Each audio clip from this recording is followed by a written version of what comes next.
You're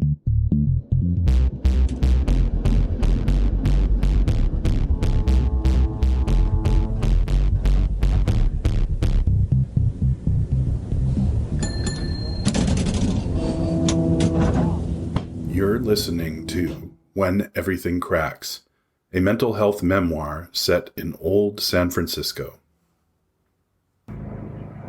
They say I have to wait another week because my medicine is reacting badly, and they want to stabilize me on a lower dose. I hope it's not like college where they give away your spot if you defer, like it says in the letter I got in the mail yesterday. Columbia College of Columbia University in the City of New York, Office of the Dean, July 31st.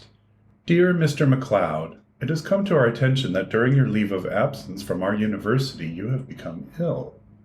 Our wishes go out to you for a speedy recovery. It is the policy of Columbia University that a student who succumbs to an illness of your nature while on leave of absence must present a certificate of good health in order to return. The terms of your leave were for 1 semester only, and if you wish to return, we require a written request for extension. Barring receipt of those 2 items, we will be forced to give your spot to another incoming student. You may always reapply to our university in the future. I sincerely hope that California is working out well for you. Once again, get well soon. Sincerely, Lauren Crane, Dean of Studies. Fuck them. I hated it there anyway. I'm glad I have my journal with me. There's some good passages in here that remind me of how much I suffered there. Here's one that I wrote last year. September 16th, another all-nighter. It's sad that I still can't love and I want to, and the only thing that's changed is the seriousness of my situation. If I get too depressed, I'll just hop on a train and kiss this shit goodbye. I am still not in love. I've never been kissed, but I've done ecstasy and coke. There's a whole bevy of intriguing male specimens at Columbia, all of whom recognize me for the insane outcast that I am. They chortle at me. I wish I were a football player, hard and impenetrable. My tender soul has an instinct of its own, which tells me to bug out of here. I'm going to get too hurt, too much, in this inhumane institution for the humanities. Higher learning is for the birds. I'm insane. I can't fit into my pre-programmed place in society. I have been prepped for this experience, and I call it shit. Pure bull fucking shit. Well, I definitely wasn't happy there, so fuck you, Dean Crane. I feel much better on my lower dose of Prolixin. I ran around the hospital today talking to everyone and feeling much more like my usual self. I rode imaginary skateboards with Jimmy for almost an hour before the staff stopped us. They made me clean up the places where my shoes left scuff marks on the wall. Jimmy helped. Sue came to visit and we laughed, and I said I was sorry for kissing her. She said that's okay as long as I do it again, so I did. I felt much better about the second kiss. I think I do love her, but she's not a man. I guess we can work that out later. Barbara says not to worry because Northeast Lodge has accepted me and they hold your spot once you're accepted there. I want to see Northeast Lodge. Barbara says that it can be arranged. She calls up David and he tells her he'd like to see me and maybe interview me again at the lodge. It's all happening so fast. Barbara has 2 taxi vouchers for me and she tells me the address, 272 9th Street. She writes it on a piece of paper for me. I haven't been outside since the day the cop knocked me to the ground. Barbara walks me out the door past the "No Patients Beyond This Point" sign. She says that there's a taxi waiting downstairs for me, Luxor cab. Why are they letting me go? Didn't I run last time? I don't feel like running now, so maybe they can tell that. There's the cab right out front, just like she promised. Out the window of the taxi, I can see familiar sights going past. He goes past Martin de Porres, where I sometimes would get a free vegetarian meal. There's the Vats, the old brewery that became a music practice space. There's no fog today, and everything gleams. We're underneath the freeway, and then he turns up 10th Street. There's the DNA Lounge, where I did Crystal. It's good to be back in San Francisco. The outer limits of the universe were not as comfortable as all this. Northeast Lodge is only a block away from the stud, just like David said. It's a 3-story building. The whole building is covered in bright murals. The taxi driver lets me off at the front door. There's a little doorbell with a speaker box. I press it. A minute passes and nothing happens. I start to panic. What if they aren't there today? Why isn't anybody answering the doorbell? I ring it again. This time someone answers. The voice comes out of the little box. Who's there? Duncan. Who? Oh, wait, are you here to see David? I think it's a woman talking. She has a gravelly voice, probably a smoker. I think so. Who are you? I'm Connie. David is expecting you. Come right up. The door buzzes and I pull it open. The scene inside is a little grim.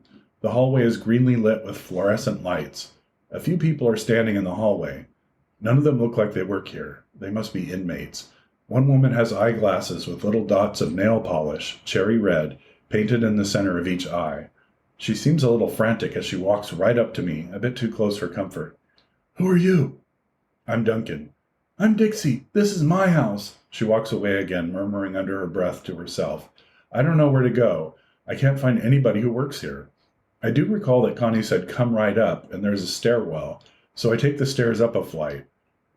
This looks more like the right place. There's a door at the end of the hall, the kind that opens top and bottom.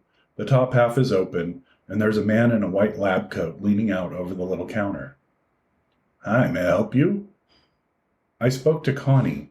That's me, love. I whirl around to see who said that. She has to be the coolest looking lady I've ever seen.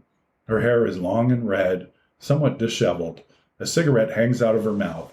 She wears a long black dress and a silver amulet around her neck. Her bony hands are covered in rings. There are wrinkles in her face deeper than a river.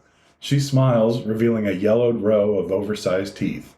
I think she and I will be friends. David is expecting you. Come with me. She reaches out a bony hand, and I take it. She walks me up another flight of stairs. David is in his office behind a messy desk. Oh, come in, come in. He points to a chair in front of his desk. I don't want Connie to go because I like her. She lets my hand go and heads back downstairs. David still looks very round. What do you think of the lodge so far? It's nicer than the hospital. Oh, it certainly is. Even his laughter is round. Now, tell me, how did you wind up at General? I figured out where it's at. I keep forgetting not to talk about that.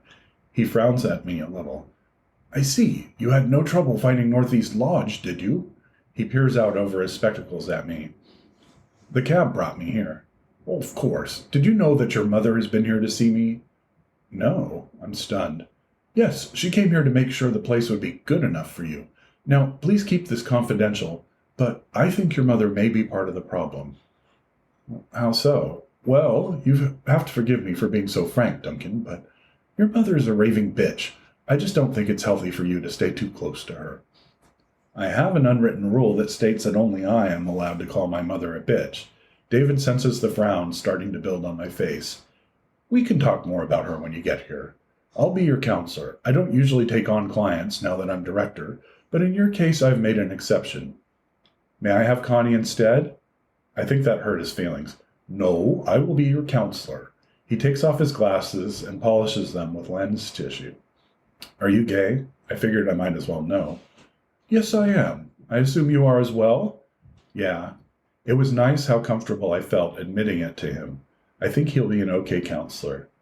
The reason I suggested you come here, Duncan, was to work up a plan for you. A plan? Yes. We'll write down some goals that you have and figure out how Northeast Lodge can help you to realize those goals. Now, what are some goals that you have in mind? I'd like to get out of the hospital. Short term, very short term. We'll put that down, but it'll be moot when you get here. Perhaps we'll broaden it to getting out of the mental health system in general. He jots something down on a carbonless form in a manila folder with my name on it. Okay, anything else? Would you like to go back to Columbia? No, they're a bunch of fuckers. Only the corner of his mouth betrays his displeasure with my choice of words. Wouldn't you like to go back to college? He peers inquisitively at me from over his spectacles. No, I'm too sick. Ah, but if you were all well again, would college be of interest to you? Maybe, not Columbia. Very well, I'll put it down as a maybe, not Columbia. He writes some more in my folder. Now, we also need to decide on a project for you. We have 2 projects at Northeast, the mural project and the deli project. What are you talking about? I feel worried, like I'm missing some piece of common knowledge. During the day, we offer a choice of activities. One is the deli project, where you work with other clients preparing the food in advance for the Sunday brunch. The other is the mural project, where you spend the day painting the walls of the building, like what you saw out front. That was painted by clients? Yes, with some assistance. I could never paint like that. Sure you could. Would you like to learn? No. I genuinely fear painting. How can I ever leave a mark on anything for everyone to judge? It sounds like the deli project for you then. He writes some more in my chart. I'm apprehensive that I won't be able to do it. It's all I can do to tie my shoes at this point. I can't cook. What if I can't do it? Well, then you won't be alone, he smiles. Lots of people here can't do it. Don't they have to leave? No. No?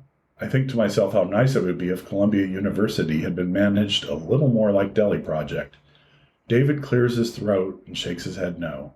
He wipes his glasses with a cloth and smiles at me. Once his glasses are polished, he puts them back on his round face, and he is very, very round. I start to trace circles on my legs with my fingers. David leans forward and sees what I'm doing. Does the medication agree with you? I shake my head no. Would you like to make that another goal, then, to get off the medication? Yeah, I'm starting to like this place now. In the cab home, the cab back to the hospital, I think about my friendly gay counselor. He made me feel a little better about the whole thing. What did he say? Lots of people here can't do it. So maybe they're not so different from the folks at General. A lot of us can't do it. When I get back to the hospital, my mom is waiting there. I don't want to see her. She has a gift for me. It's a tiger tail keychain. She says I'll need it when they give me a key to the house. I know you're always losing things. It's really hard to lose a tiger tail. She's always talking spiritual mumbo-jumbo like that. I tell her I'm tired, but she's here to see me. In the smoking room, there are some papers and some tobacco. She follows me in there while I roll a cigarette, or try to. She says I'm doing it wrong. Why don't you help me then? Because you shouldn't be smoking. It's hard to argue with her. She has a point. Well then, maybe I'm doing it right. This makes her laugh till tears roll from the corners of her eyes. I start to laugh too. It's been a long time since I laughed with her, and it feels good. No one else can laugh like her, that way where her whole body shakes and you can't help but laugh just as hard. I can't roll my cigarette, so I just put it down and keep laughing with her. I wanted to point out that this chapter is probably the most accurate chapter I've written because it has journal entries and an actual letter that I actually received from Columbia University. Those motherfuckers.